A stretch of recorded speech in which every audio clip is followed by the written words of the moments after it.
कवि सम्मेलन देख देख के घर की शीला देवी को शेर व शायरी का बुखार चढ़ गया था।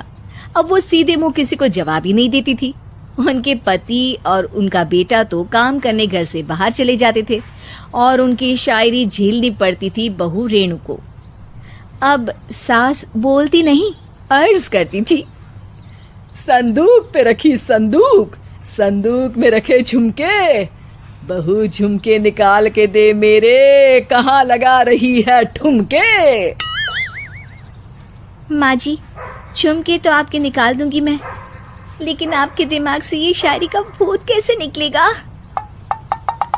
छोटे लोग नहीं समझेंगे, शायरी है शौक बड़ा, तू अपने काम से काम रख, मेरे काम में मत टांग अड़ा। शौक अलग बात है, लेकिन हर चीज में अपना शौक डाल देने से जग हंसाई हो सकती है सासू माँ।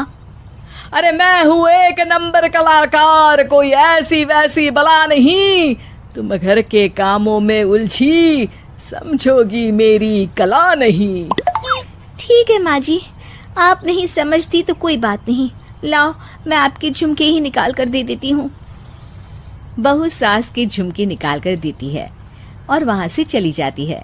शाम को बहू अपने पति से शिकायत करती है, सुनिए जी, आप माँ को कुछ समझाते क्यों नहीं? अरे क्या समझाना है माँ को? अरे अपनी शायरी थोड़ी कम करे ना। अरे तुमको उनकी शायरी से क्या दिक्कत है? अरे मुझे नहीं, पर पड़ोस में सब लोग हंसते हैं, कहते हैं बुढ़ापे में लोग सठिया जाते हैं, लेकिन शीला जी तो शायर हो गई हैं। अरे लोगों का काम है कहना, लोगों की बातों का क्या टेंशन लेना। अरे वाह, मैंने भी शेर कह दिया, वाह वाह वाह वाह। देख लो, तुमसे किसी ने कहा नहीं और तुम्हारे सामने कोई माँ की बुराई नहीं करता तो तुमको फर्क नहीं पड़ रहा। अरे तुम खामखा की बात का बतंगड़ बना रही हो। चलो चाय बना कर ले आओ मेरे लिए, साथ पियेंगे, कोई ढंग की बातें करेंगे। रेणु चाय बनाने लगती है। पहले वो अपने पति को चाय देती है, फिर सास को और आखिर में अपने ससुर को। लेकिन वो देखती है कि ससुर जी कुछ परेशान से हैं। क्या हुआ ससुर जी, कोई बात हो गई है क्या? अरे तेरी सास बात बात पे शायरी करती है। कल मैंने पूछा कि खाना खाया तो तेरी सास ने क्या जवाब दिया पता है? अरे गलती की और आरोपी ने कोड़े खा लिए फटाफट, खाना तो नहीं पर पकोड़े खा लिए झटाझट। अब बता क्या जवाब दूं इस बात का? वो तो सभी से शायरी में ही बात कर रही हैं, मुझे भी समझ में नहीं आता कि क्या करूं मैं। बेटा उसको उसी की भाषा में जवाब देना पड़ेगा। मैं तो आम बातचीत में भी उसके सामने कुछ नहीं बोल पाता, शायरी में क्या बोलूंगा भला। ससुर ने जैसे ही कहा कि उसको उसी की भाषा में जवाब देना पड़ेगा, बहू को ये बात जच गई। अगले ही दिन वो शायरी की कुछ किताबें लेकर आई और शायरी की प्रैक्टिस करने लगी ताकि सास को उन्हीं की भाषा में जवाब दे सके। उसने दिन रात एक कर दिए। एक दिन सब साथ में बैठकर टीवी देख रहे थे, तभी रेणु सबके लिए बिरयानी बनाकर लाती है, लेकिन सास को बिरयानी भाती नहीं। कौवा करता काऊ काऊ, चिड़िया बोलती ची ची, इतना खराब बिरयानी बनाई है कि मुंह से निकले छी छी।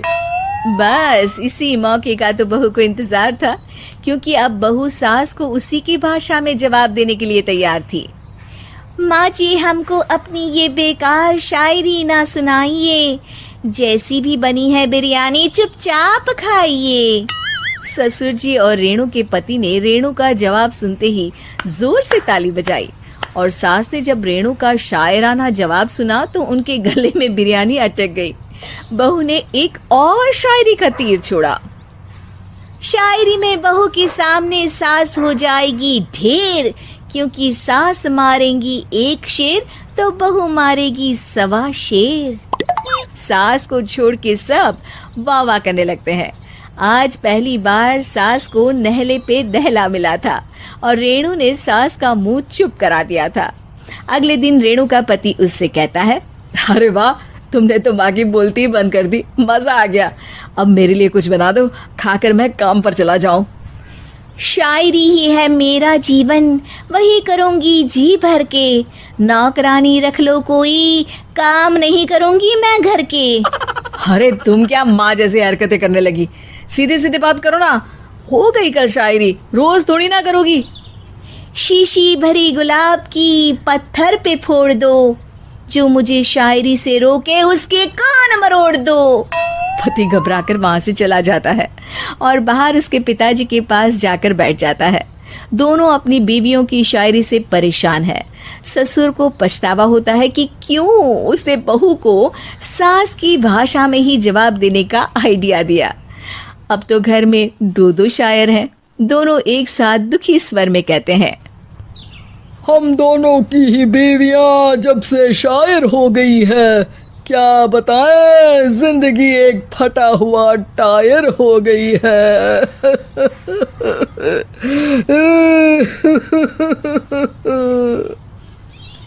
हम दोनों की ही बीवियां जब से शायर हो गई है, क्या बताएं, जिंदगी एक फटा हुआ टायर हो गई है।